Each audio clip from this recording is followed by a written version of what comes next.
As 2023 comes to a close, you know what that means. Top 10 lists. Oh, we're going to have a bunch of them. It's going to be great. So many by the time the year is officially over. We're getting started a little early this year, thanks to all the screeners I got in advance as a Critics' Choice member. But yes, these are my top 10 movies of 2023. That's where we got to start, naturally. So these are my personal favorites, and I'm very excited to hear your own down below. All right, number 10, I'm going to surprise you right off the bat. The Boys in the Boat. What? This is a movie? I never heard of it until Amazon MGM sent me the screener, and I was like, what?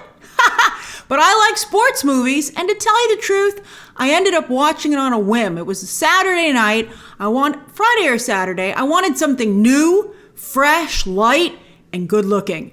And this movie, of course, is obviously gorgeous. Like, did the BBC make it? I mean, it's phenomenal. And, well, not only did it look good, but it was good. It's actually the best movie that George Clooney has ever directed. And he's directed quite a few at this point. Some of them pretty good. But this, you'd think he was a legit like a full-on filmmaker making this movie. It's not groundbreaking, but it's a great sports movie. If you liked National Velvet, Chariots of Fire, Hoosiers, which I also recently just watched for the first time. I mean, who doesn't love those movies?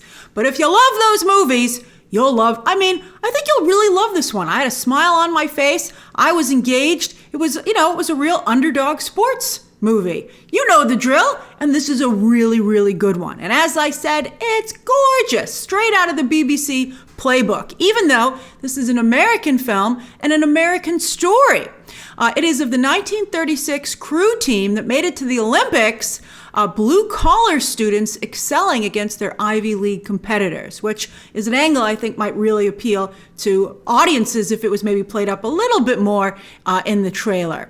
I did check out the trailer when I got the screener because I was like, what the heck is this? Now, Joel Edgerton is always good, always a delight, and he sports a nice pop collar in the movie. I was like, that is very nice, Joel. And that's Mickey Mouse playing a reporter. That's right, that's the voice of Mickey Mouse, which I got a good laugh out of. And then Callum Turner, barely noticeable in Fantastic Beasts, and here Platinum Blonde, actually makes for a compelling lead. I thought he did a really nice job. And then Jack Mulhern, who you might recognize, I think he was in Painkillers. Very small role, but here he really pops. I thought he was excellent. And Hadley Robinson from Winning Time, she's really good too. The whole cast is excellent. It's one of those movies. So yeah, this movie just made my list, but I was so impressed with how well crafted it is from a filmmaking perspective, I had to include it. So very nice work, Mr. Clooney. As I said, his best yet. All right, number 9, Megan. Hollywood loves to churn out horror movies, especially these days, and it seems people are not getting tired of them. But Megan is something truly special and unique. In my opinion, it's the funniest horror movie since Scream, and both movies are meta. Scream is meta about other slasher films, while Megan is very meta in terms of society and pop culture, from commentary on kids and technology, to women in the workplace, to what it takes to make a splash on social media, and Megan's got it. This character overnight became a sensation thanks to that fantastic outfit and dance they dreamed up, and is now even already featured at Universal Horror Nights. Great character. I'm very excited to see, that doesn't work if it's not smart, and it's really, really a smart movie. I'm very excited to see what producer James Wan, writer Akilah Cooper, and producer star Allison Williams dream up for the sequel. And here's hoping director Gerard Johnstone closes his deal to direct. Last it was reported he was in talks, because Megan, under his directorial leadership, struck just the right tone. I know some of you felt the movie wasn't scary enough, but for a horror wimp like me, I thought it was just right. And that PG-13 rating allowed it to do very well at the box office. Number 8, The Creator. But wow, was this a flop. This was such a flop, it was hard for me to put it on this list. But then I thought back, to how I felt watching the movie. And I had such a good time and was so impressed with it, I put it at number 8. So yes, the downer ending though, even for me, was a bit much, which is what keeps it from being higher up on my top 10 list. And it also kept it from doing better at the box office. I think that's one of the reasons the movie ultimately didn't do particularly well. But people didn't even try it. Forget bad audience scores. And I don't think this movie even had bad audience scores. But most of the movie is still brilliant sci-fi. As I said when it came out, Gareth Edwards forgot to put his business hat on. But boy, did he have his artistic hat on tight. As artificial intelligence has exploded out of the movies and into our reality, here is a movie, the creator doing a fantastic job showing of what our very near future, well, not very near, but pretty near, what that future might be like, with AI robots living amongst humans fighting for their own future. It's downright poetic. I loved it. The movie also has a cool international feel with the cast and locations. That didn't help it either, though, because even international audiences weren't interested. Why didn't you see the creator? And if you didn't like it, why was that? But the world building is excellent, with a future incredibly well realized, not just intellectually, but physically as well. From cities to factories to the military, and on the flip side, rebellion. Also, the VFX were incredible and very affordable on this film, but that can't be a reason that it gets on my top 10 list. But it is still a point in the movie's favor. A movie which desperately needs points in its favor. The movie, I feel, is just so clever, like that AI bomb that runs into the battlefield to its location to be detonated. I mean, that was an incredible thing that it dreamed up. Not only because it was very smart, but also because you would think, maybe that would happen. So yes, in my opinion, this is top-notch sci-fi, but it might be 2023 Speed Racer. All right, number 7, The Holdovers. I agree that this is a very well-made film. It's on my list. And a throwback to the movies of the era that it depicts, the 1970s. Also, while most Christmas movies focus on families, this movie focuses on the family people make when they lose their original families due to many different types of circumstances, as you can see in The Holdovers. But that makes this movie very bleak, but also very uplifting. I have it a little bit later in my notes, but I'll just say it now. I don't think it got the balance between bleak and uplifting just right. But as we see these characters rally in their darkest moments, it is quite compelling. It can often seem like Christmas is out of reach for some people, devastatingly so. But The Holdovers shows it's there for everyone, especially with a little teamwork. It's like the Oscar version of Mixed Nuts. Remember that movie? I think I saw that. I don't even remember that movie. But, that was also a depressing Christmas movie. This movie is, far better crafted. The movie also shows that while people might seem like a stereotype on the surface, so easy to tell what's going on with them. Wrong! Pop quiz! Everyone not only has a story, but a mystery to them, and are likely dealing with things you could not imagine. Some great twists and turns in this film. Why isn't this movie higher up on my list, though? I mean, why didn't I nominate it for Best Picture for Critics' Choice, where I'm a member, and so many other organizations have it up for Best Picture? Well, as I said, not only do I think that the balance wasn't quite right between bleak and uplifting, but also the pace is quite slow. Slower than I would like, and slower than the trailer promised. This movie had one of the best trailers I've ever seen. It seemed so snappy, like it was going to be a real hoot. But then the actual movie, moves at a glacial pace. So that was a bit of a downer. And then also, with all due respect to Paul Giamatti, I've seen him play this type of role pretty much every time I've seen him. So if he's getting his flowers finally, that's nice, but it's not for doing anything he hasn't done countless times before. I think the thing that I noticed about his performance the most was the prosthetic, which was pretty convincing. I spent a lot of the movie wondering how they gave him that one, eye that went off to the side. And I think it's a prosthetic that went over his actual eye. I wonder if it was I think it was actually under the eyelid, which must have been, maybe everyone's praising him for acting with that, because that must have been crazy. But it jutted out a little bit more than his other eye. But I mean, that's what I was thinking about while I watched his performance. But luckily, the movie he's outvoted in the trio by 2 incredible supporting roles, and that is Divine Joy Randolph and newcomer Dominic Sessa. They do a phenomenal job, and that's what makes this, and I think also the cinematography and everything in the 1970s New England setting. It's what really makes it a moving vintage Christmas card, and who doesn't love those? All right, number 6, American Fiction. this film is also lower down on my list because it's smaller in scope than I would have liked. And also I don't think it's funny as the trailer conveyed. So that was a bit of a letdown on both these movies. Still, not only does this movie have something to say, but it's saying something we haven't really heard before, at least not like in the mainstream of Hollywood. And Hollywood is pushing for diversity like never before. And as there's more representation in entertainment, naturally the discussion evolves to the quality of that representation. Now, some would counter, it's not so much an issue of quality, but variety. And I think there might be something to that, but that's why we have these conversations. That's why American fiction is starting. It's important for it to start the conversation. So I really hold the movie in high regard for that. Also, I think it's, entertaining. Jeffrey Wright, a long-working and beloved character actor, gets to take center stage as the lead in a movie that's simultaneously absurd and grounded, with some amazing observations about what it's like for Black artists working today, and also just artists today, the commercialization of art, and I think that was all very interesting as well.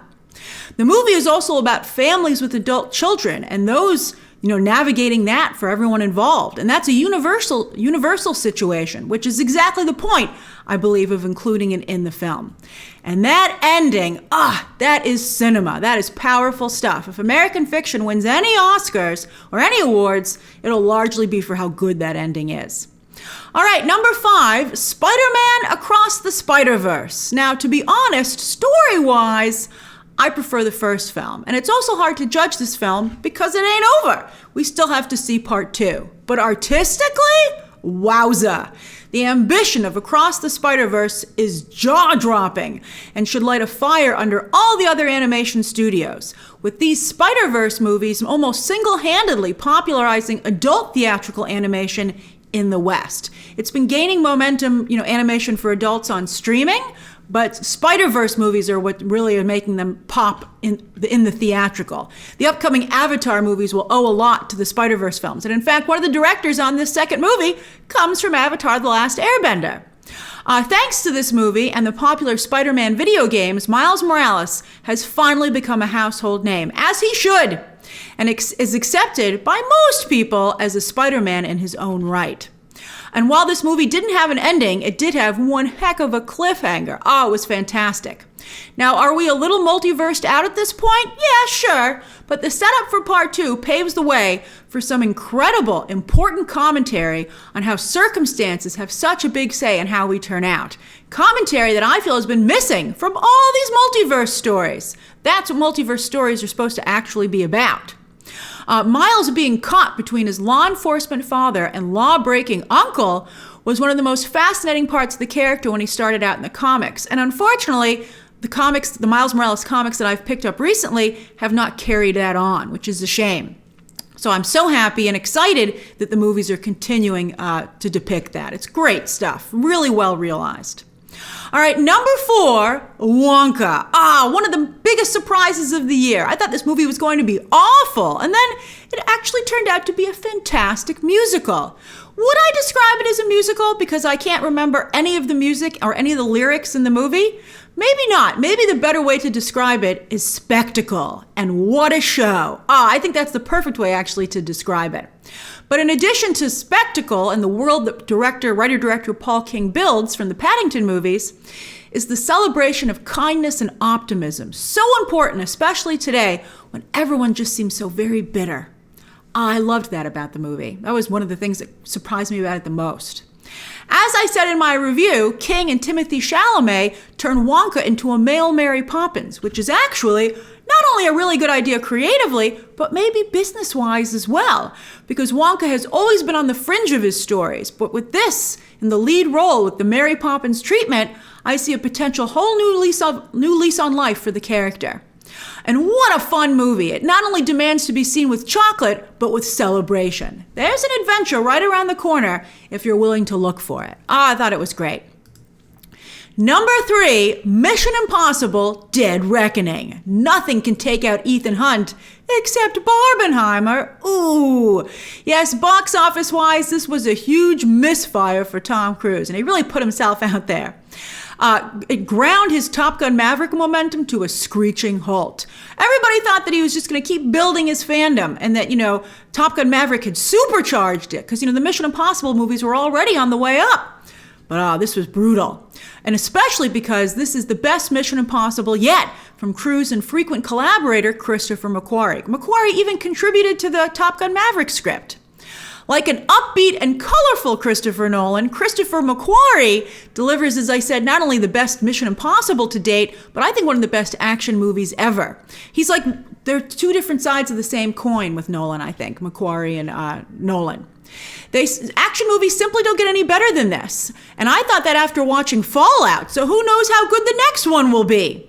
Although it's no longer called Part 2, which is ridiculous because this last movie ends on a cliffhanger with the villain still on the loose and the mission not accomplished. So you might not call it Part 2, but it's going to play like a Part 2. Really though, as soon as the movie started, right from the opening scene, I knew it was something special and that it was firing on all cylinders, beautifully made, with every element of the movie turned up to an 11.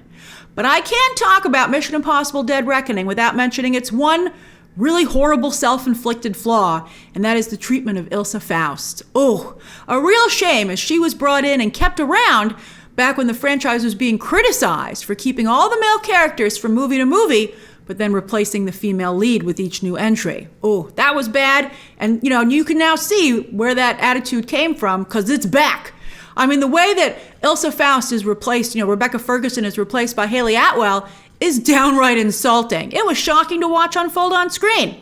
But yet Atwell is just so good in her role that, the movie kind of gets away with it. Or maybe it didn't. As I said, it did, we're thinking it's Barbenheimer, but maybe it's a little bit this as well. Number 2, the color purple. What a year 2023 turned out to be at the last minute for musicals. And not just any musicals, but Warner Brothers musicals. Yes, this and Wonka are as exhilarating to see as a live Broadway show. And thanks to Movie Magic, you have the best seat in the house. Incredible. The color purple is higher up on my list, though, because of how emotionally powerful it is. The characters, as anyone who's familiar with the story knows, go through some thrilling highs, but also some devastating lows. And with 2023, well, I'm sure the first movie as well, but I think the music helps. I think because instead of just witnessing it, you feel those highs and lows. I mean, it was just an amazing film. And just like every emotion is highlighted here, so is every color, as the film is just so vibrant that it will take your breath away. Wow. I mean, this remake takes on a great responsibility, as the color purple, both the book and the Steven Spielberg film, are a very important story to many people. Something that they watch regularly, that's become ingrained in, not only the entertainment that they watch, but themselves. And they're intimately familiar with it. And I got to see a talk with the screenwriter for this movie, and he is aware of that. In fact, he said one of the things that he did was he sat down and he wrote all the lines that had to be in the movie, for fans to feel that it got it right. And I mean, that kind of awareness, especially today in Hollywood, when so many people making adaptations or remakes are trying to change the source material, to put their own spin on it. But this just tries to elevate it and to just make it even more so. Really, really incredible stuff. Because as I said, this movie takes that responsibility of adapting this important story very seriously. And the performances are phenomenal across the board. And director Blitz Bazul, who comes from Beyonce's Black is King, he directed one of the segments there. And you can kind of see the correlation, actually. What a command of cinema. I mean, he proves he's not only an incredible director, but he's an incredible narrative director. I mean, the command of every tool at his disposal is expertly deployed. It was just an incredible thing to witness. This stands, and I feel very strongly about this, besides the best musicals that Hollywood has ever produced. It's that good. All right, and then my favorite movie of the year is, some of you probably guessed it, number 1, Barbie. And it's frustrating to see some people be so dismissive of this film because of its subject matter and its success. But that's all the more reason to be in awe of what Greta Gerwig and Margot Robbie have accomplished here, as a blockbuster about feminism is a tough trick to pull off at all, much less so successfully. So successfully! Barbie was an amazing experience, not just the movie itself, but the party that it created at the theater. And in Hollywood history, who will ever forget Barbenheimer? I own 2 Barbenheimer t-shirts, and I have a slew of photos from going to the multiplex. Oh, it was so great. It became a pop culture moment, with everyone on the face of the earth feeling they needed to get to the multiplex at a time when streaming threatens the future of theatrical releases. Barbie is so masterfully created that forget needing sugar to help the medicine go down, Barbie turns medicine into sugar. And women across the globe were flabbergasted to finally see modern feminism depicted not only so perfectly, sometimes putting into words things that even we ourselves could not, but as it has never been so before, especially today, truthfully, but with optimism. That's an important part of it. Plus, Ryan Gosling as Ken, what a gift to pop culture. And Mattel. Instead of taking pot shots at guys, it was all in good fun.